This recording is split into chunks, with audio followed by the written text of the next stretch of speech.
Boa noite, pessoal, tudo bem? Então, como prometido, vim aqui gravar um vídeo para vocês para explicar direitinho com exemplos super completo. Eu coloquei uma pergunta no meu Instagram um tempinho atrás, uns dias atrás, não faz muito tempo, perguntando qual conceito da psicologia foi mais difícil para você, estudante de psicologia, entender. Se foi sobre comportamento operante, se foi sobre processo de modelagem, ou se foi sobre punição, positivo, negativo, ou se foi algo sobre esquemas de reforço. O reforço eu acredito que é o que o pessoal mais pega, mas também é o que gera mais dúvida quando a gente fala sobre punição. Então, o que o pessoal mais confirmou ali que teve maior dificuldade foi sobre a questão de punição. Eu acredito que seja justamente por causa disso, dessa diferença entre reforço e punição, que na teoria, ok, o professor falando ali a gente entende, mas na hora que vai fazer prova, ou na hora no estágio que a supervisora pergunta, tá, agora me diga se essa consequência foi uma consequência reforçadora ou punitiva. Daí a gente vê que a gente não pegou direito. Mas eu trouxe aqui de forma muito prática para você. Então, o que eu vou falar hoje nesse vídeo? Sobre punição e reforço. Qual a diferença para você gravar isso e realmente você conseguir olhar isso no dia a dia e saber, isso daqui é uma punição, isso daqui pode ajudar a diminuir o comportamento, porém é só temporário, e eu vou falar mais sobre isso. E também sobre análise funcional. Gente, a análise funcional é a parte mais importante da análise do comportamento, é o foco, mas vamos passar aqui então.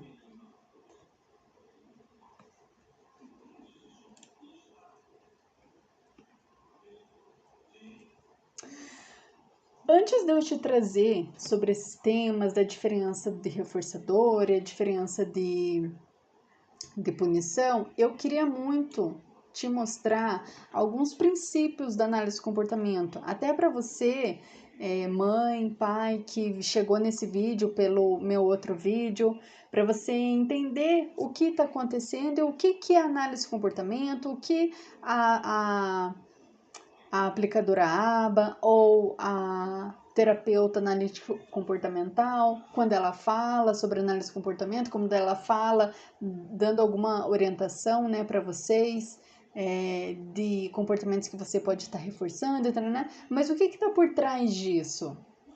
Vou te falar de forma bem breve, resumida, mas de forma que fique claro para você.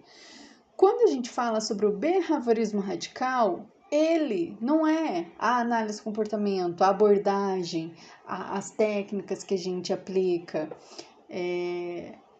O behaviorismo radical, ele é a filosofia, então ele é a base.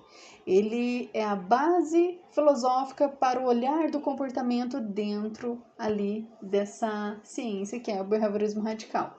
E por que radical? O behaviorismo é comportamento, se você não sabe, então é comportamento radical. Mas por que o radical? Porque ele analisa a raiz do comportamento. Por isso a importância da análise funcional. E o que é isso, né? Ele tem um olhar amplo para a história de interação do indivíduo com o seu meio, que é o indivíduo e o ambiente. E o que é, então, análise do comportamento? Aí sim, análise do comportamento é uma abordagem psicológica. E é uma abordagem funcionalista. Por quê? Porque o foco dela, a atenção dela é entender a função daquele comportamento, por que a pessoa está emitindo aquele comportamento, o que ela quer dizer, o que ela quer transmitir com aquilo, para daí a gente ensinar a pessoa a transmitir aquele objetivo com outros repertórios, desenvolvendo outras habilidades, que é o que acontece muito com quem trabalha com a ABA, né? Que é a análise do comportamento aplicada, só que em inglês. E a análise do comportamento, ela destaca a importância de modificar o ambiente para promover o comportamento desejado. Por quê? Por que essa importância? Porque a análise do comportamento, ela trabalha com a seleção pelas consequências. O que é isso? Ela entende que uma resposta, um comportamento, produz uma consequência. E essa consequência, ela está onde? No ambiente. E quem que é esse ambiente? Esse ambiente é os pais, a escola, o ambiente físico. Eu trouxe aqui esse termo, né? Comportamento operante, porque tem muita confusão com o comportamento operante, que é o de Skinner, e o comportamento respondente, que é o de Pavlov. Sempre lembra de cachorro, Pavlov, eu lembro de cachorro, que é o quê? O estudo lá que ele fez com o cachorro que estava emitindo o comportamento de salivar quando via carne, taranã. Por que respondente? Porque o cachorro não tava, sai agora, baba. Não, espera um pouquinho, espera vir a carne. Não, é um comportamento automático, é um comportamento respondente, por isso esse nome. E o comportamento operante não. Ele precisa de um meio, ele entende que o meio pode reforçar esse comportamento. A todo momento a gente está sendo reforçado ou a gente está sendo punido. E agora que é o que vocês queriam ver, né? Então, o que é a punição e o que é o reforço? No meu vídeo anterior, eu falei sobre os efeitos da punição. Vou começar por ele porque é o que vocês já viram no último vídeo.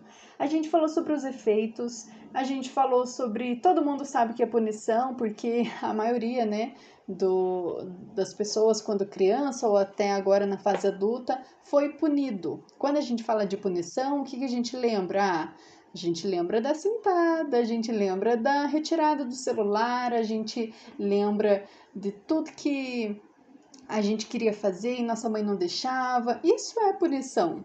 Isso é o que a gente tem de conhecimento geral, né?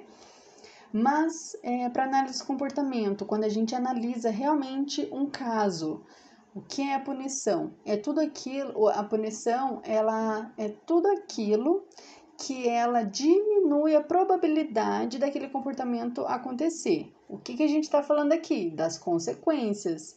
Então, a consequência punitiva, independente se ela for positiva ou negativa, ela está contribuindo para reduzir aquele comportamento. Quando no vídeo passado eu falei sobre quando o pai grita com a criança, na hora a criança para de fazer, de chutar, de gritar, na hora ela para, engole o choro. Mas esse comportamento, essa reação, ela é enquanto o agente punidor, o pai, o agente punitivo, ele está presente. Depois que o pai vai embora, essa criança relaxa, ou volta a emitir aquele comportamento, ou tem todos aqueles efeitos que eu falei no vídeo passado. Tá, Ali, mas então dentro da punição tem dois tipos? Tem. Ela tem a punição positiva, que é quando a gente acrescenta algo aversivo, um grito, um susto, uma ameaça, um chacoalhão, uma sentada, tudo que é aversivo para a criança. Um som alto. Você muitas vezes pode estar sendo o agente punidor de alguém sem saber. Às vezes a pessoa está com dor de cabeça, às vezes ela está com alguma sensibilidade e você liga o som alto. Isso é um processo de punição. E a punição negativa é quando a gente retira algo que era reforçador para aquela pessoa.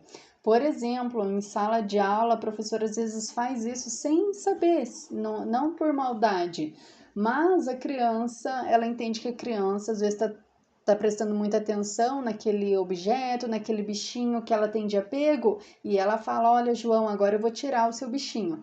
E tira.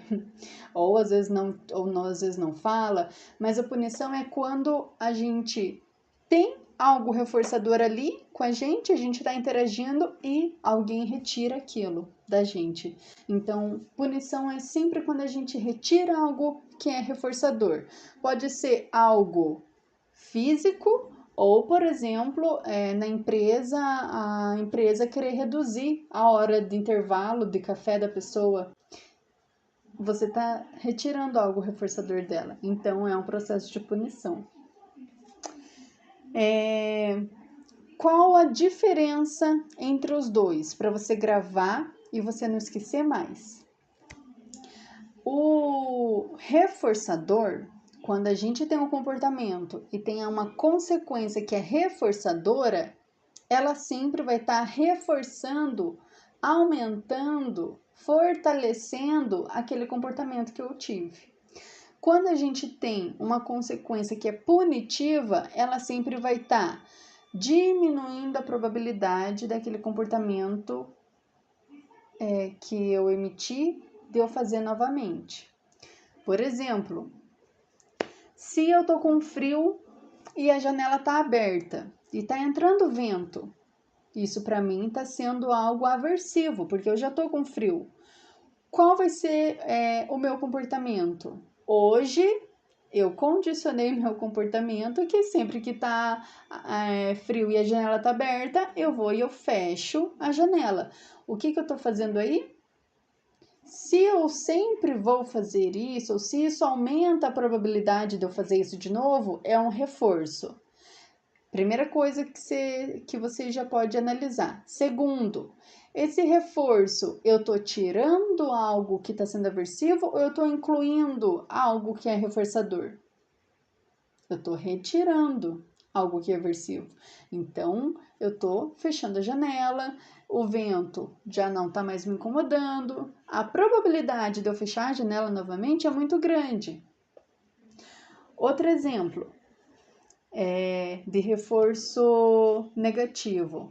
Quando uma criança que tem sensibilidade sensorial, ela está no shopping, ou ela está num ambiente com muito barulho, ou tá andando na rua e tá um clima muito claro, ensolarado, qual o comportamento dela?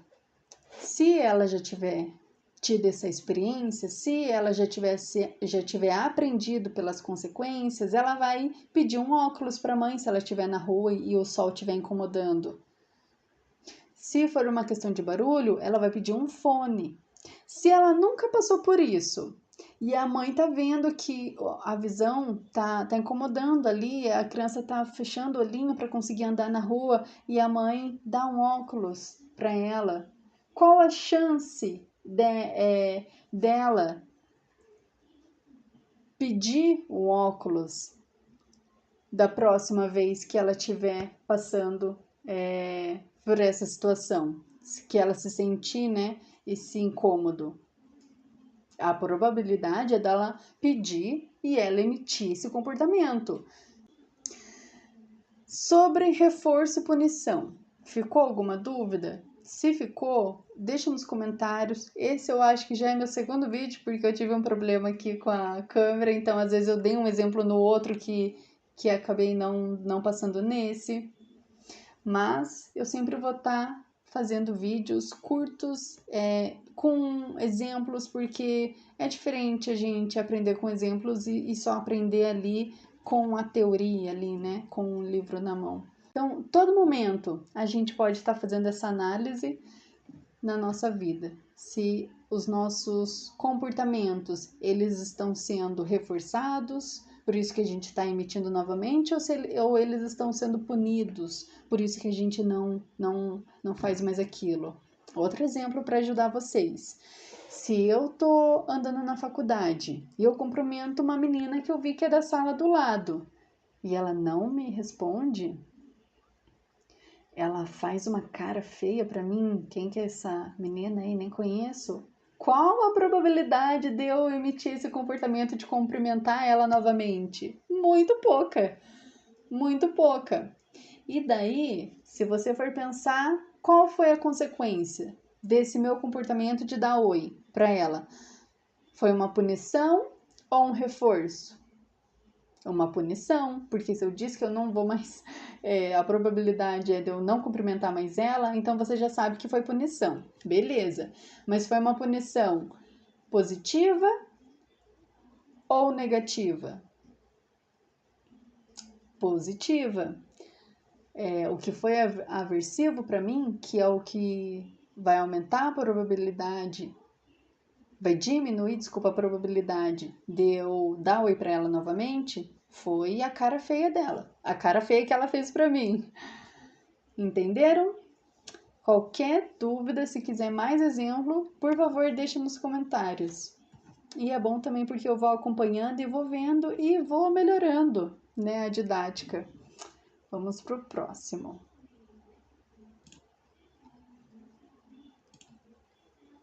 Tá. Juntando isso que eu expliquei para vocês, você que é pai, mãe, você que já é profissional, eu tenho bastante colegas que já são profissional, porque eu já conheço na clínica onde eu faço estágio, então deixa aqui nos comentários algum apoio para complementar algo que eu falei, ou dicas de próximo tema. Mas assim, qual você utiliza no seu dia a dia para ensino? Você que tem filhos, ou você que está no estágio, ou no seu próprio dia a dia. O que você identifica mais? Qual que você usa mais? Um reforço ou uma punição?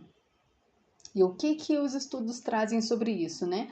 Os estudos afirmam que o uso de reforçadores e a redução da punição são fundamentais na modificação do comportamento. Ou seja, a punição, ela é comprovada, a gente vê na prática, que assim que você chama a atenção de alguém, a pessoa para na hora e te dá atenção e para com aquele comportamento. Porém, tem todos os efeitos negativos também para a vida da pessoa, emocional e comportamental. E os reforçadores têm métodos que você pode realizar, que eu preparei já no próximo vídeo, porque assim, o foco, igual a gente falou lá no início, o foco da análise de comportamento é entender aquele comportamento, por que a pessoa está emitindo isso, o que ela quer dizer com aquilo. Tá, mas a professora ou o pai não vai conseguir elaborar uma análise funcional ali na hora. Mas como ela vai manejar aquele comportamento inadequado? Por isso que eu montei um vídeo também cheio de exemplos, bem completo sobre isso. Como manejar um comportamento utilizando reforços para também um pouco conscientizar isso, porque eu vejo por mim, a minha mãe vem de outra época, onde realmente era algo mais punitivo, algo tinha que ser mais imediato.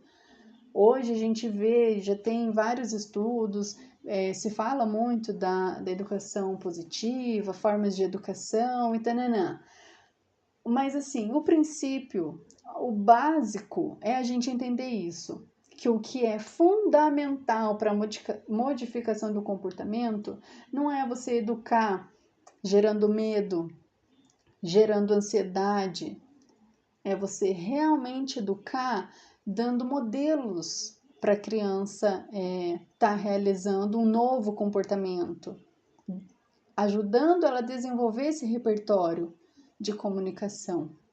A criança ela não faz algo inadequado, grita só por fazer. A gente vai ver aqui no próximo slide. Tem uma função aquele comportamento. Então, o que é melhor, mais indicado, fundamental é utilizar reforçadores para a modificação do comportamento e não a punição. Tá, agora chegamos na cereja do bolo, que é algo que eu nem tinha comentado que eu ia estar trazendo hoje, mas não tem como falar sobre, na prática, sobre análise de comportamento sem falar sobre análise funcional, porque a análise funcional do comportamento é o foco, é o que eu falei ali no início. O objetivo da análise de comportamento não é analisar o comportamento isolado, é entender em que contexto esse comportamento está sendo emitido, o que o ambiente está fazendo para reforçar ou extinguir aquele comportamento. E é isso que a gente vê na análise funcional.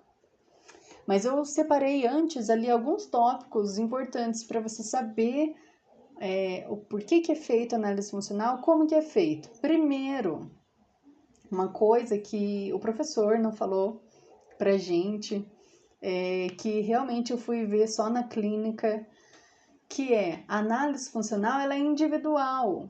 Parece uma coisa assim óbvia, mas se você vai trabalhar na clínica, não adianta você ficar comparando a criança com a sala, com as outras crianças da sala, ou comparando aquela pessoa com outras. Não. A análise funcional ela é individual, porque tem todo um histórico de vida da pessoa, tem toda a questão genética da pessoa, a questão cultural da pessoa, que isso é mais teórico, mas em resumo é isso, é individual.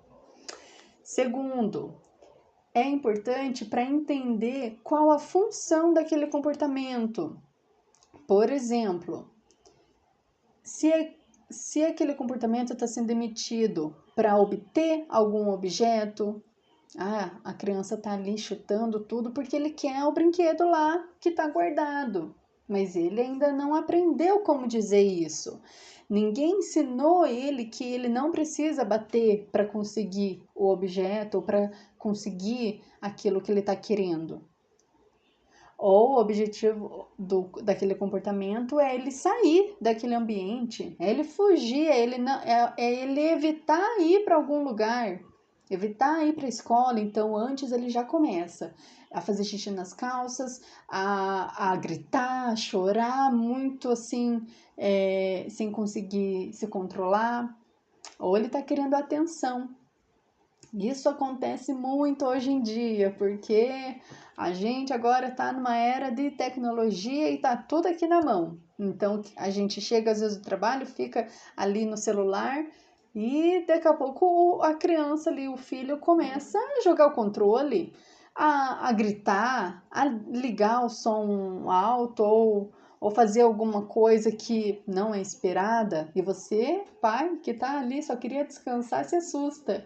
Mas às vezes aquele comportamento tem como função a atenção.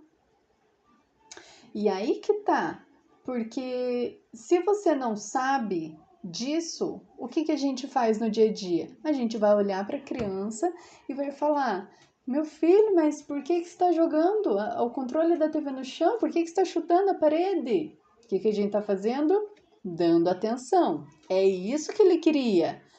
Mas se a gente viu ali que se a gente reforça, se a gente adiciona algo que é reforçador para ele, que é a atenção, o que vai fazer? Vai aumentar a probabilidade dele emitir aquele comportamento novamente.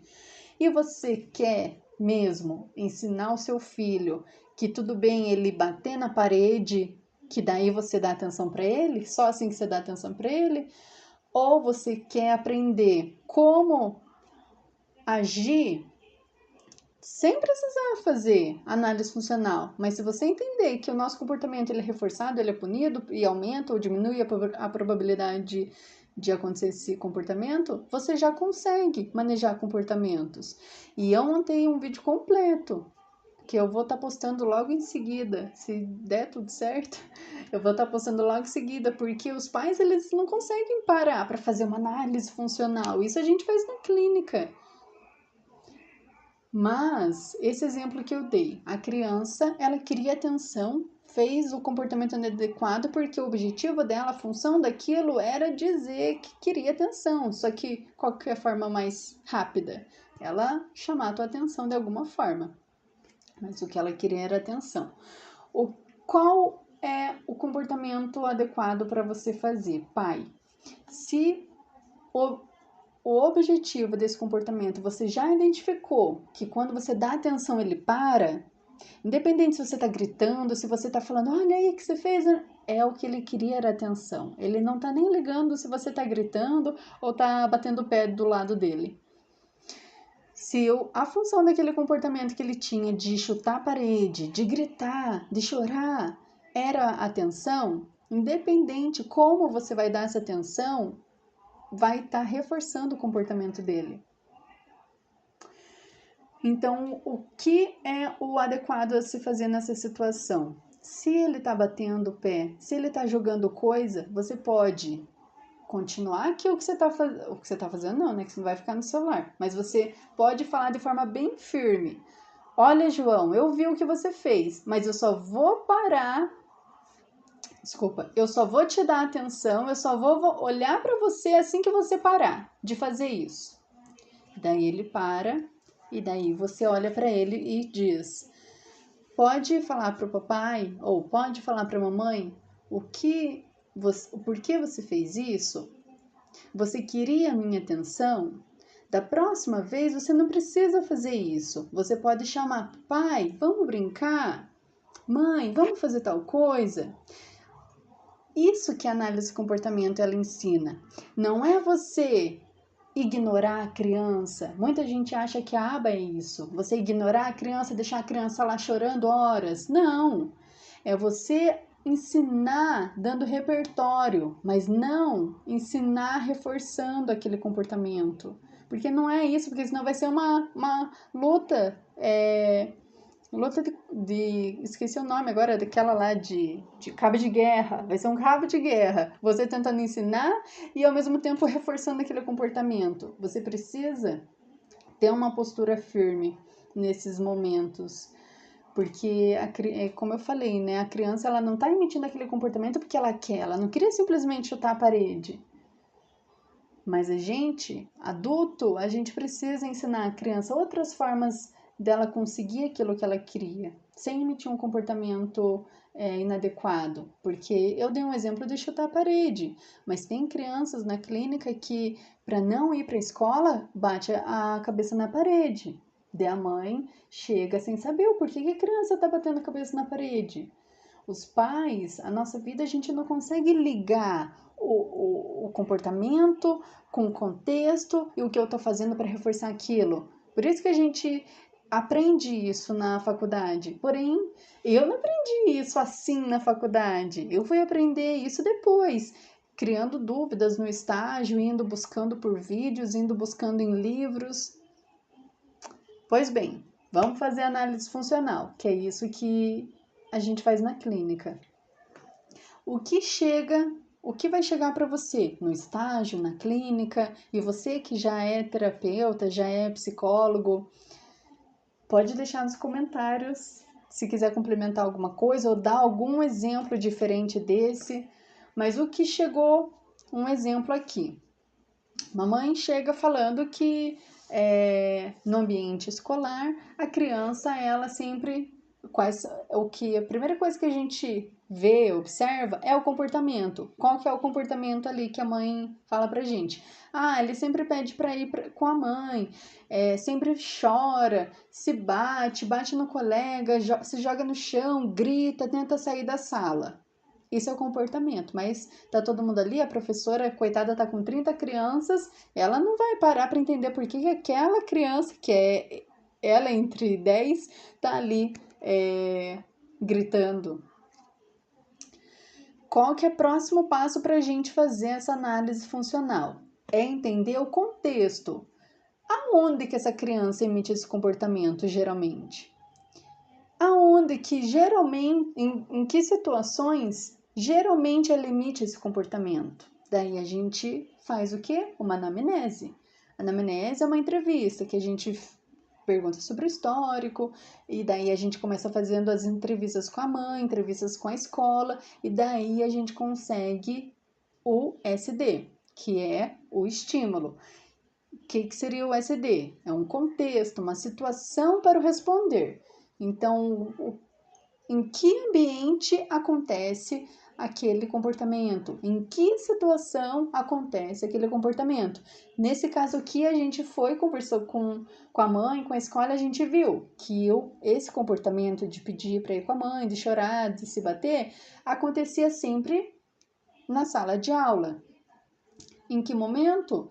Quando estava ali um período que os alunos já tinham terminado a atividade, por exemplo, e era um momento de muito barulho.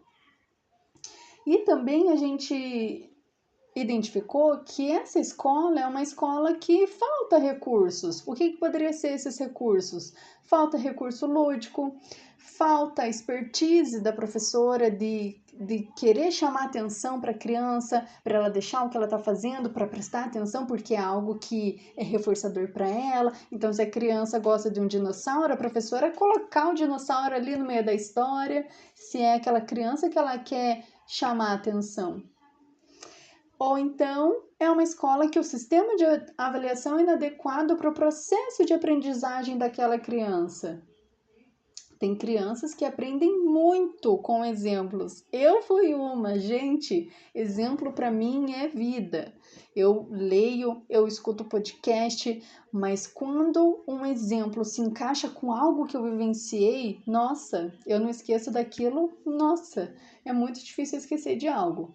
Mas se eu ficar só nos livros, só ficar na provinha de marca X, aí o meu processo de aprendizagem é muito lento. E quantas crianças são assim? Daí, beleza, a gente já sabe o que era o comportamento, já sabia, agora a gente tem um a mais, porque a gente sabe onde que esse comportamento geralmente acontece. E aí a gente vai para a consequência. Que o que é consequência? É aquilo lá que eu falei no slide anterior. Ou é reforçador ou é punitivo.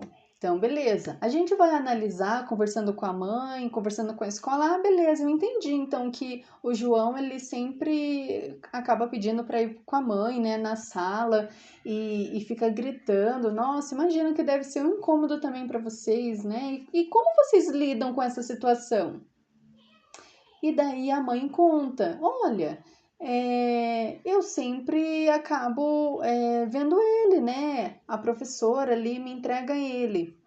Ah, a professora te entrega? E como que é esse comportamento da professora? E daí a gente vai conversando com a professora e a gente descobre que sempre que a criança emite esse comportamento, geralmente a professora pega a criança pela mão e leva lá para a mãe e fala, olha, mãezinha, o João ele tá assim, assim, assado na sala, e a mãe vai e conversa com o João e dananã, e não importa se a mãe grita, se a mãe brigou, a função desse comportamento era fuga. Então, eles reforçaram. E daí, qual que foi o tipo de reforçamento, né? Você, estudante de psicologia, porque assim, a gente, mãe, pra gente entender que tá reforçando aquele comportamento já basta, porque a gente vai trabalhar em cima desse reforço para não reforçar mais, né?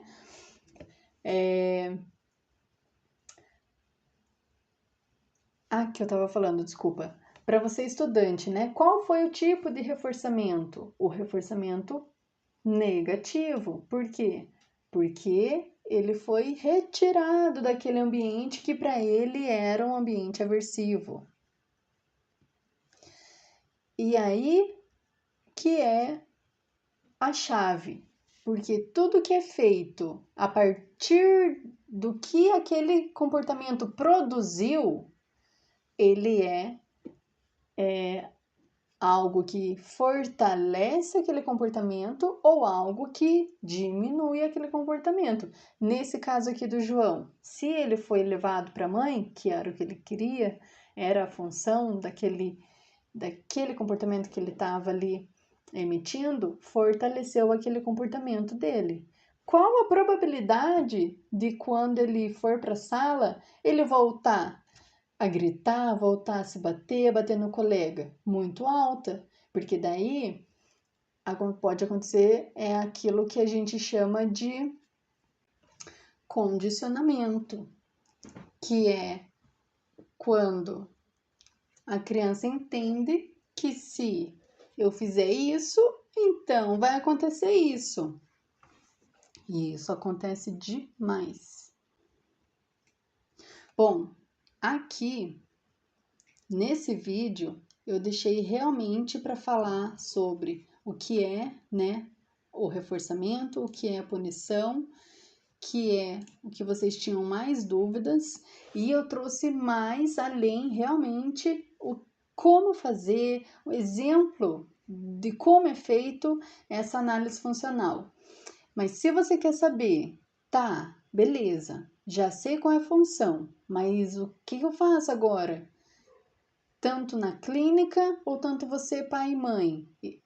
Os pais, eles não vão fazer uma análise funcional, mas eles precisam aprender que aquele comportamento que ele está dando de consequência para aquele comportamento do filho pode reforçar ou pode diminuir aquele comportamento do filho. E daí, isso eu vou trazer nesse vídeo aqui, que é o vídeo que eu vou falar sobre extinção operante. Que é a extinção? É a redução do comportamento. E estratégias para modificação do comportamento. Então, se você ficou até aqui, muito obrigada. Eu agradeço mesmo assim os comentários.